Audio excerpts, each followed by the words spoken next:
Assalamualaikum warahmatullahi wabarakatuh. Selamat sore semuanya. Pada kesempatan kali ini saya akan memaparkan terkait dengan latihan melakukan identifikasi bahaya dan risiko pekerjaan. Jadi seperti kita ketahui, setiap pekerjaan itu memiliki bahaya dan risiko. Jadi tugas kita adalah untuk mengidentifikasi dan juga tentunya mengurangi risiko ya. Karena kita percaya bahwa kecelakaan itu bisa dikurangi atau bisa dihindari ya. Jadi sebelum kita memulai pelatihan ini, mungkin langkah baiknya kita berdoa terlebih dahulu menurut agama dan kepercayaan masing-masing. Berdoa dulu.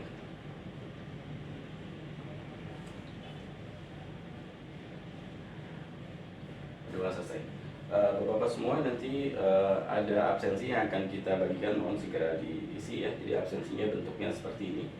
Nanti mohon tuliskan nama, lalu kemudian jabatan, nama lembaga Bapak dan juga tanda tangan. Jadi misalkan Bapak dari PT Sinar Tenang Abadi gitu ya, silakan dituliskan nama perusahaannya, lalu kemudian juga ditanda tangan. Nanti setelah sesi ini Bapak-bapak bisa mengembalikan mengumpulkan absensi tadi ya. Oke.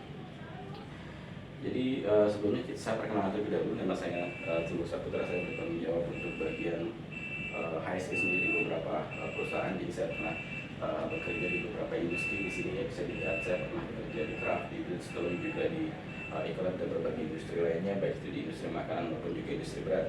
Latar belakang saya dari industri dari kimia, lalu kemudian saya sudah menikah, memiliki 2 orang anak, 1 putra 1 putri. Oke.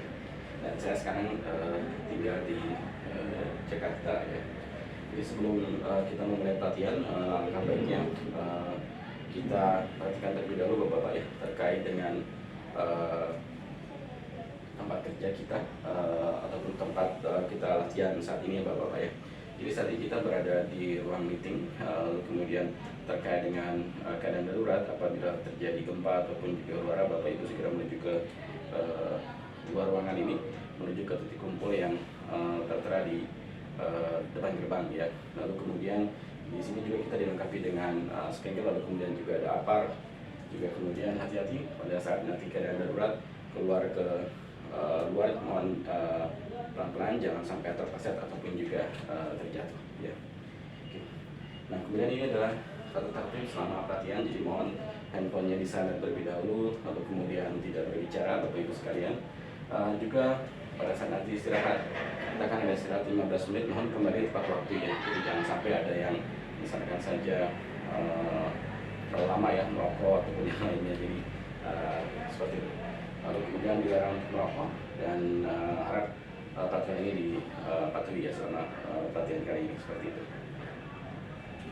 Jadi kita akan melakukan pelatihan terkait dengan bagaimana kita melakukan identifikasi bahaya dan risiko dari suatu pekerjaan. Jadi tujuannya adalah diharapkan nanti setelah pelatihan ini Bapak Ibu sekalian bisa memiliki pengetahuan tentang bagaimana caranya kita melakukan ataupun mengidentifikasi suatu bahaya pada suatu pekerjaan, risikonya apa, lalu kemudian bagaimana kita mengurangi risiko tersebut, dan tentunya ini berguna Bapak Ibu ya, untuk mencegah terjadinya kecelakaan. Jadi kalau kita sudah tahu bahayanya apa, risikonya apa, tentunya kita bisa menghindari ataupun kita bisa mengurangi atau menghilangkan bahkan ya, risiko atau bahaya tersebut, seperti itu.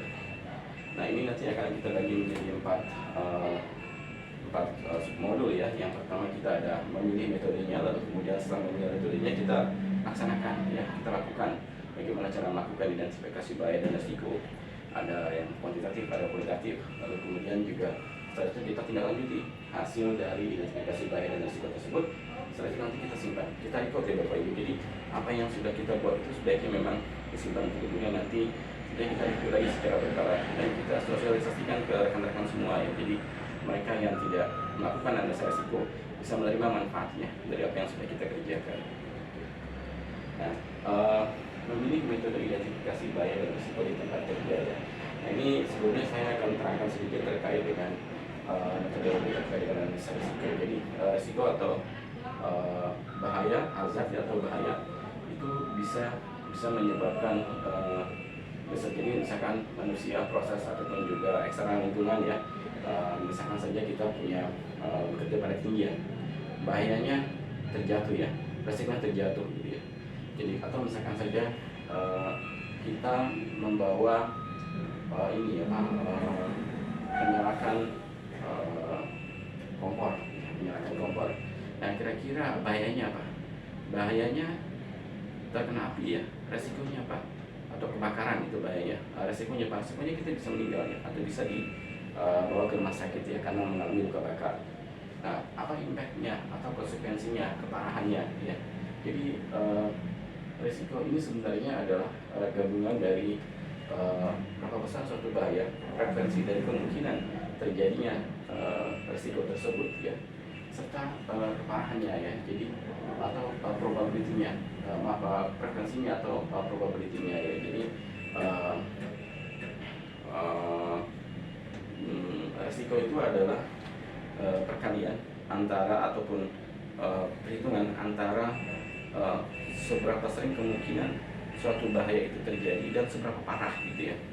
Nah, ini dibuat lagi dalam bentuk matriks ya Bapak Ibu ya. Jadi resiko adalah fungsi dari frekuensi dan potensial untuk konsekuensinya terkait dengan tingkat keparahannya. Jadi misalkan saja kita menyalakan tadi kompor ya, bahayanya apa? Kebakaran ya. Resikonya kita meninggal atau misalkan saja di rumah sakit gitu ya.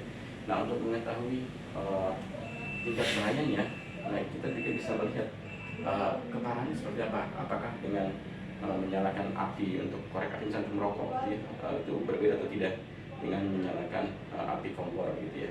Karena keparahannya berbeda. Jadi kalau misalkan contoh sama-sama kompor meletup itu tentunya berbeda ya. Lalu yang kedua berikutnya adalah frekuensi ya. Jadi kira-kira berdasarkan historical ya, atau berdasarkan record ya sejauh ini seberapa sering sih kebakaran terjadi karena orang merokok atau karena kompor meletup gitu ya. Karena ini menyalakan api di kompor ya. Jadi kalau misalkan ternyata kebakaran itu lebih sering dikarenakan kompor yang meletup, misalkan saja setiap sekali sebulan ya, maka ratingnya ataupun juga risikonya menjadi tinggi ya, dibandingkan misalkan kebakaran karena merokok seperti itu. Nah, metode yang bisa digunakan untuk melakukan analisa risiko itu berbagai macam. Jadi ada metode yang kuantitatif maupun juga kualitatif. Di sini ada risk assessment. Jadi risk assessment ini bisa dilakukan secara kuantitatif, Bapak Ibu seperti yang tadi saya sebutkan. Kemudian juga ada failure mode effect analysis. Ini juga kuantitatif. What if analysis ini kuantitatif tidak kualitatif ya. SLRI ini kuantitatif, LOPA dan hazard juga kuantitatif. Nah, yang ini juga tergantung dari pekerjaan apa yang akan kita analisa risikonya ya. Jadi kalau misalkan semakin kompleks, kita bisa menggunakan kedua metode yang digabung ya, misalkan secara kuantitatif dan kualitatif. Misalkan saja hazard ataupun LOPA ini biasanya untuk proses pembuatan industri kimia gitu, atau suatu proses pendirian pabrik ya, atau tangki, storage tank dan sebagainya. Kemudian juga ada motif analisis ataupun juga JSA yang seperti disampaikan. Itu adalah metode yang sederhana untuk menganalisa suatu risiko atau bahaya ya. Nah, kemudian setelah kita memilih metodenya, misalkan saja kita hendak melakukan pengiriman ke menggunakan angkutan darat ya, menggunakan truk gitu. Nah, kalau itu prosesnya sederhana, jadi tidak perlu menggunakan hazard atau tema, kita bisa menggunakan risk assessment biasa ya. Nah, bagaimana caranya? Yang pertama kita perlu ketahui adalah identifikasi dulu sumber bahaya. Jadi sumber bahaya itu macam-macam Bapak Ibu ya. Jadi ada pengemudi, kendaraan, muatan, cara kerja dan juga lingkungannya ya. Jadi pengemudi kelelahan, mengantuk itu juga merupakan salah satu sumber bahaya ya. Jadi kalau pengemudinya mengantuk, tidak siap ya, tidak segala itu bisa menyebabkan terjadinya kecelakaan ya. Atau tidak patuh terhadap lalu lintas, atau misalkan dia tidak fokus ya ini ya, atau emosi misalkan, nah, itu juga bisa menyebabkan kecelakaan ya. Kemudian ada sumber bahaya lainnya, misalkan saja yang kedua itu adalah kendaraan. Jadi kita perlu pastikan juga kendaraan yang kita gunakan itu dalam kondisi oke gitu ya, jadi tidak blong, lalu kemudian bannya tidak kempes ya, kemudian juga tidak ada kebocoran dan lain sebagainya. Nah, kemudian juga muatan. Nah, muatan ini juga menjadi sumber bahaya ya. Jadi Kalau muatannya mudah terbakar, tentunya bisa sangat berbahaya. Atau misalkan saja muatannya bersifat korosif ya, atau misalkan saja bersifat gas bertekanan. Nah, semakin tinggi hazardnya, tentunya resikonya akan semakin besar ya. Nah, kemudian cara kerja misalkan pada saat proses loading ya, nah atau bongkar muat tidak menggunakan APD, atau misalkan saja APD salah seperti gambar ini ya, ini juga bisa menyebabkan kecelakaan. Nah, berikutnya juga adalah kondisi lingkungan, jadi rute, lalu kemudian juga kondisi alam, dan misalkan banjir, itu juga bisa mempengaruhi terjadinya suatu kecelakaan. Jadi kita perlu identifikasi bahayanya apa saja ya. Misalkan kita melakukan pengiriman di malam hari, atau misalkan di siang hari, tentu resikonya berbeda. Atau misalkan kita melakukan pengiriman di musim penghujan dibandingkan dengan melakukan pengiriman misalkan di musim kering ya, resikonya akan lebih besar apabila kita melakukan pengiriman pada saat hujan atau misalkan pada saat dini hari. Nah, kita lihat latihan ya Bapak Ibu ya. Nah, ini ada kondisi jalan di mana kita mengirim bahan kimia ya, lalu kemudian melewati jalan ini. Kira-kira bahayanya apa Bapak? Bisa jawab? Silakan. Ya, nanti kita lihat ya Pak ya. Jadi ini bahayanya sebenarnya kalau dilihat sepintas tidak bahaya gitu ya. Tapi terkadang ada sesuatu yang mempengaruhi kondisi yang tidak kita prediksi ya. Misalnya saja kondisi kendaraan kita seperti itu ya. Jadi kalau dilihat ini, nah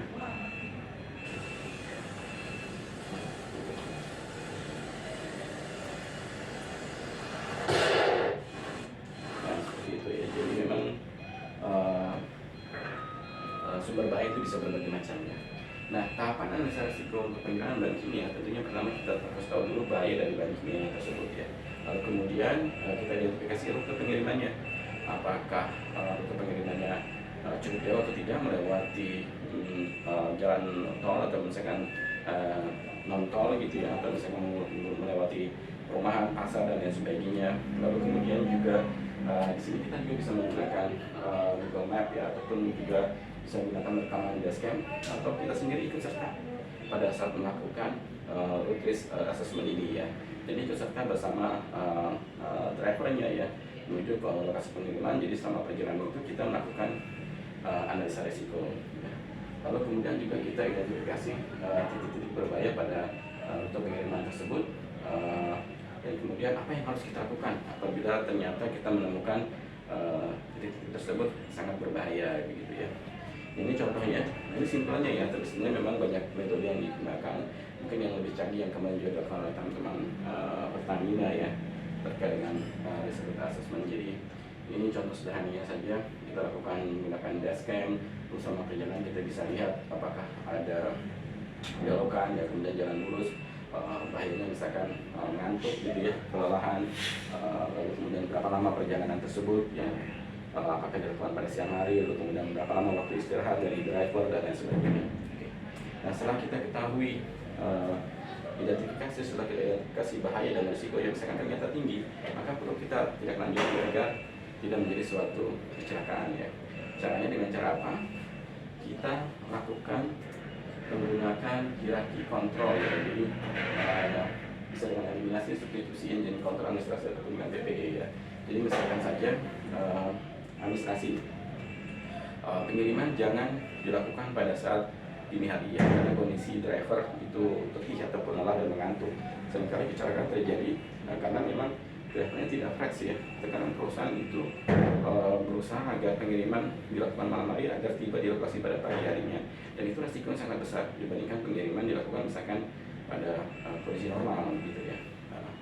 Kemudian juga dengan APD, jadi pada saat ini apa, proses loading menggunakan APD, ketika terjadi tumpahan kita terlindungi ya, sehingga tidak terpapar ataupun tidak terjadi kecelakaan ya. Nah setelah itu kita lakukan penataan jadi hasil identifikasi baik itu kita simpan, kita sosialisasikan ke seluruh karyawan seperti itu ya. Jadi ini yang harus dilakukan. Kesimpulannya adalah kita harus memilih metode yang tepat untuk melakukan identifikasi bahaya dan analisa resiko ya, karena kita yakin bahwa bahaya tersebut bisa dikurangi ya, ataupun dihindari. Ini ada tugas tambahan Bapak Ibu. Jadi kalau misalkan terjadi suatu kecelakaan, apakah root cause assessment ataupun analisa risiko yang kita lakukan tadi harus direview ulang atau tidak ya. Jadi teman-teman nanti mohon jawab ya terkait dengan ini kira-kira seperti apa. Ada yang bisa jawab, silakan. Ya, jadi apabila terjadi suatu kecelakaan, maka analisa risiko tersebut harus diulangi ya Bapak Ibu ya. Berarti ada yang salah gitu ya. Sehingga terjadi suatu kecelakaan, mungkin ada yang tidak tepat tindak lanjut yang kita berikan ya. Baik, jadi penutupnya adalah kecelakaan itu dapat dicegah, dan apabila kita tidak dapat mengidentifikasi dan mengurangi resikonya ya. Jadi intinya adalah kecelakaan dapat dicegah. Baik, itu saja Bapak Ibu dari saya. Terima kasih. Sampai ketemu di lain kesempatan. Assalamualaikum warahmatullahi wabarakatuh.